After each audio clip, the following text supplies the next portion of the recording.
Hey guys, this is our biology project about genetics. Photos first show how genetics create genetic material. They show the possible outcomes of an offspring. The father's genetics go on top and the mother's go on the side.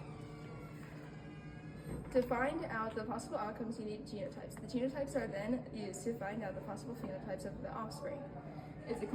The father's genetics go down while the mother's go to the side, and they create the possible outcomes of an offspring.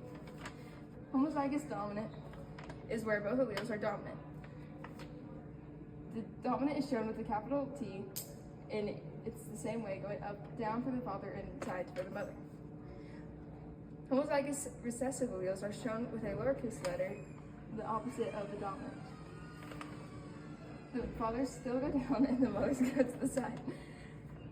A heterozygous genotype is when a genotype has two different alleles, one dominant and one recessive. This means that it could either line up with codominance or incomplete dominance.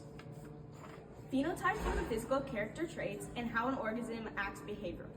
So in this picture, you can see that the father had blue eyes and the mom had brown eyes, and then when they mixed and created their offspring, they all had brown eyes because brown eyes was dominant. Phenotypes are shown with an organism that has certain genotypes. If the genotype is dominant, then the dominant trait will appear. So as you can see in this photo, the codominance is mixed because there's a blue bird and then a white bird, and when they mix, the bird right here gets the white tummy and then gets the rest that is blue. Codominance is when both phenotypes are shown on an offspring, meaning both alleles are being expressed. They're equally being portrayed, for example, blood type. The different types of blood type are codominant. So as you can see in this photo, there is type A and type B, and then when they create the offspring for the blood type, there is the AB, there's B, A, and then there's type 0. Another example would be a flower having two different colors shown. So in this photo, you can see that the red flower and the white flower mix, creating both red and white petals. Last example is a roan cattle, a white cow with red stripes. Two homozygous dominant parents with an offspring that has both. So as you can see, the cow has red spots mostly and then is mostly white, and it's because the parents were two different colors and then they had an offspring that was a roan cow. Hello, my name is Faith, and I'm going to be talking about Gregor Mendel and complete dominance. Gregor Mendel is known as the father of genetics. He used pea plants to discover their genotypes, which later led on to discovery of phenotypes. His experiments led to the discovery of the principles of inheritance.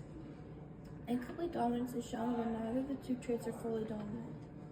Since neither of them are fully dominant, the red and white, when they mix, the flower will be pink.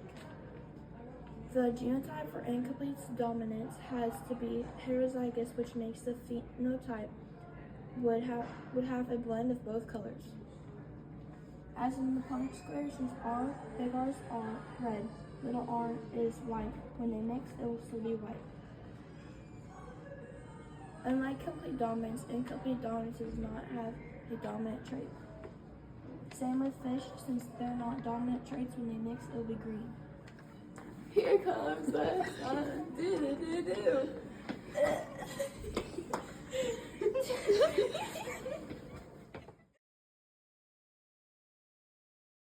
Wait, I'm not ready. I love you back.